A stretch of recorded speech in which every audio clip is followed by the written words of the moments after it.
Hey y'all, Camille here with the Capitol Report. Let's start off with a recap. For 25 days, the legislature has been trying to close the current fiscal year deficit of $940 million, which they had to do before June 30th. They were also attempting to create a plan to fix the projected $2 billion deficit for the following fiscal year. On Sine, the final day of this 25-day special session, Senate President Alario said he had never had such trouble in negotiations throughout his 44 years in the legislature. The entire process was slow, but all wrapped up very quickly behind the closed doors of the conference committee due to the lack of agreement between the House and Senate chambers. The legislation was then hurriedly taken to the chambers for the final discussion and vote. Tensions were high. The Senate and House received tax bills with only 15 minutes before the 6 p.m. deadline. There was a typo on the digest, which is the bill summary, for House Bill 62, which was raising the state sales tax by 1.25% instead of the agreed upon 1% increase. And once realized, the Senate was able to move forward and pass the bill after reconsideration within the final moments of the session.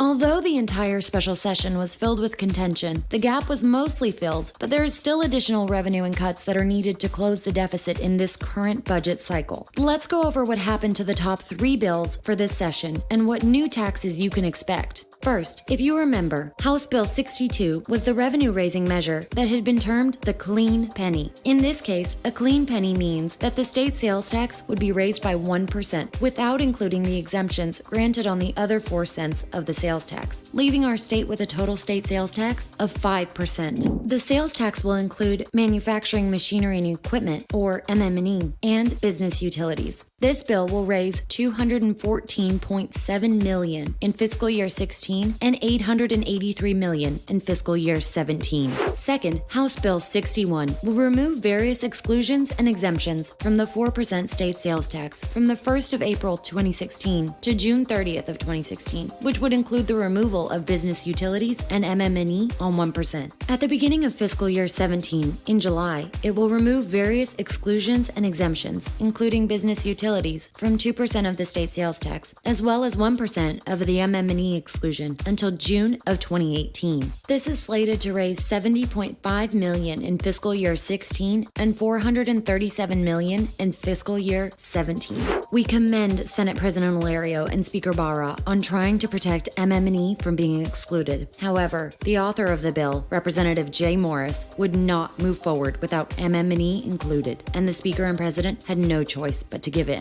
Finally, House Bill 19. I had reported last week that this bill was defeated. However, the bill was brought back up for consideration, and it was amended in a way to get the votes they needed to allow it to pass. While it will not raise any money for the current fiscal year, it will raise $10.3 million for the next fiscal year, an only increase in revenue generated each year. This bill will expand the number of businesses that will have to pay the corporate franchise tax by expanding the definition of the franchise tax to capital, plants, or property owned directly or indirectly by LLCs, and goes into effect January 1 of 2017. So, where did our government get the rest of the money? Governor John Bel Edwards' plan to use the $200 million from the BP oil spill settlement and the $128 million from the rainy day fund made it through the process and will be helping to close the deficit. There are 4 other bills that were passed that have potential impacts for our industry. Please check out the Capitol Report resources page for a summary of those bills and a link to learn more. Looking forward, 2017 is right around the corner and has the opportunity to be the year of comprehensive tax reform for the state. We need to start putting together a plan for what it looks like for us so we can have a proactive approach to next year's fiscal session. Alright, although we just wrapped up one session, we are on to the second one of the year with the regular session beginning today. We have already started our plan on how to tackle this session. Make sure you stay up to date with our plan and proceedings at the Capitol by keeping an eye out for news on the oil and gas industry and the 2016 legislative session right here. And please be sure to share this video with your colleagues and friends. Until next time, this is Camille Ivy-O'Donnell with LOGA TV.